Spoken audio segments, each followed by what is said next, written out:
Hello. Right now, I would like to share with you some prompts that may help you reach that calm state of mind. It is an exercise of introspection to help you reach inside yourself to see the things more clearly what you may have otherwise been overlooking. The opposite of calm is chaos. And sometimes our minds present in a way that keeps us in a somewhat chaotic mood, having a chaotic experience, which we may feel in the emotion. Sometimes all we need is a little more time to ourselves to defragment the mind and to reorganize our thoughts such that we may begin to experience a calmer mind. I speak then in the case of experiencing that overwhelming feeling. There is so much to do in a day, yet so little time. Maybe even the feeling of never reaching a particular goal or milestone, and the feeling of lack of accomplishment taking a toll on you. Sometimes worry steps in because of the imagination that we carry. These prompts then play that role to help with the imaginative process such that the outcome of thought is the sense of flow and ability to maneuver some overwhelming situations that keep us in that chaotic mind.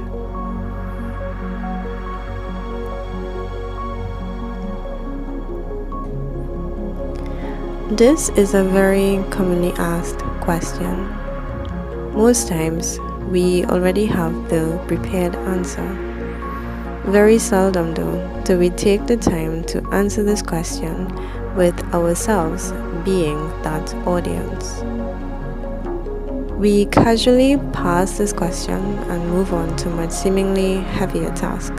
But this question is a very important one to solve because it acts as the baseline so that you can refer at some time later into the future to decipher the patterns of your mood.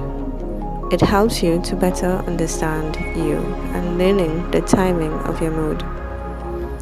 Not always would one be in a calm state of mind, and not always will our minds take on that active, chaotic role.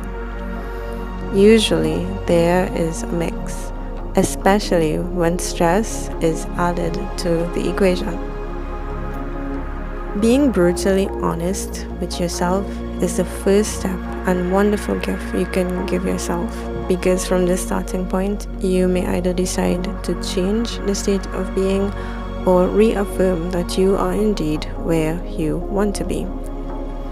Asking then helps you to form goals around the state of mind, and so you can begin to put into tangible action to reaching that state of mind of where you really want to be. You may not have the precise description of what exactly you are feeling, but the more you pay attention, the more detail presents to you in your conscious state. As your mood shifts with time, you may even begin to appreciate slight moments of relief if tense sensations were initially experienced.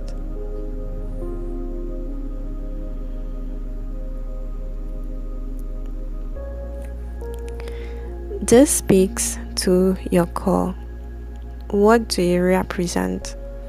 What do you stand for? What life quality sticks out the most for you? When confronted with many tasks and opportunities, we must first ask this question: what are our core values? If we omit this piece of us, we omit ourselves from the equation. Omitting ourselves from the process, yet proceeding in a direction that goes against the core, will be a recipe for a very chaotic mind that may set you into a spiral. But to make decisions around the core, you must first identify what may lie in the core. So, we always need to give reflection to identify what means the most to you, and you need to keep being reminded of these things. Most of the time, what we do in our everyday lives usually serve the periphery. What then we must pay more attention to is the activities that may help to serve your core values. It may seem that maybe, perhaps, we always need to give our full attention to everything, but this is not possible. We have to give priority. But for a calmer mind, giving priority to things that carry the most meaning to you, the person. Attending to that thing may not have anything to do with you at all, but it is that value or that commitment that you hold to yourself as true that will allow you to proceed with more conviction, less conflict within self, and proceed with much more clarity. It is like the answer to your why.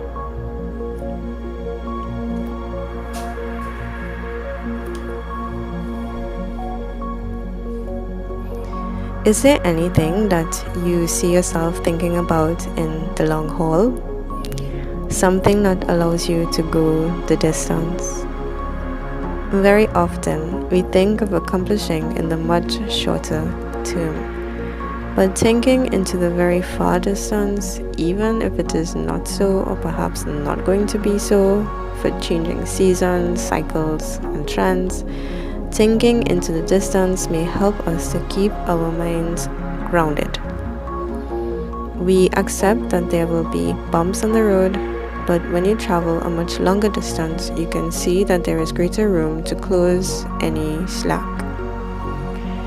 There may be more twists and turns and fallouts and failures, more than you can imagine, but when you focus the lens into the distance, you can begin to see how all things may work out to reach that point of destination, and it allows you to enjoy the experience of the journey and not stress too much about the timing of the destination.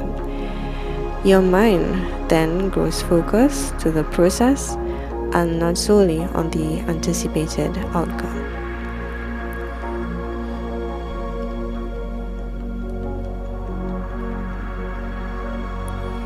This is a very critical yet humbling question.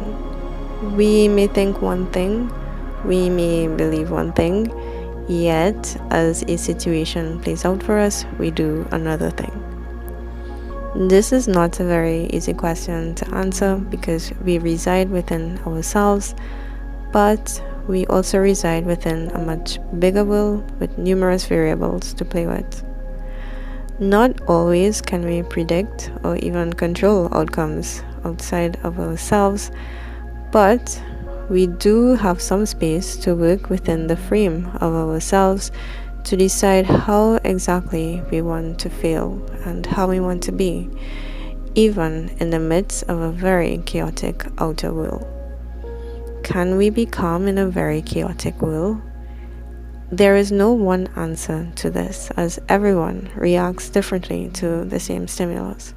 So, it is a very personal question, but one that may help you to consider the possibility of levels of control and exercise of control within oneself.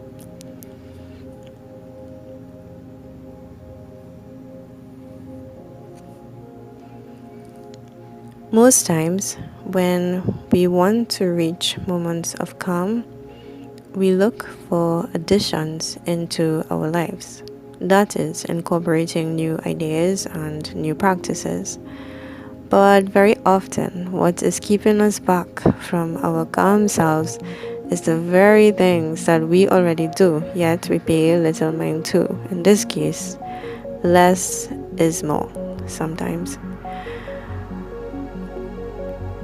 Maybe we need to cut back in something that somehow does not hold within the core self. Maybe rest is needed.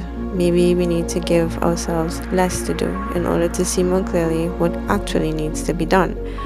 what creates for us the biggest impact.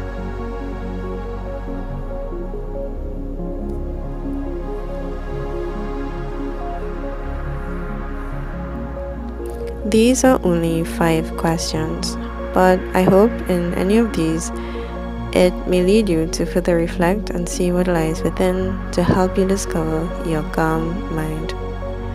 Reaching that calm state of mind is both a choice and a practice. The more we decide to take energy out of our days to focus on what really matters to us, then will your tasks be more greatly aligned with the self, and you can thus proceed with more clarity and calmer mind.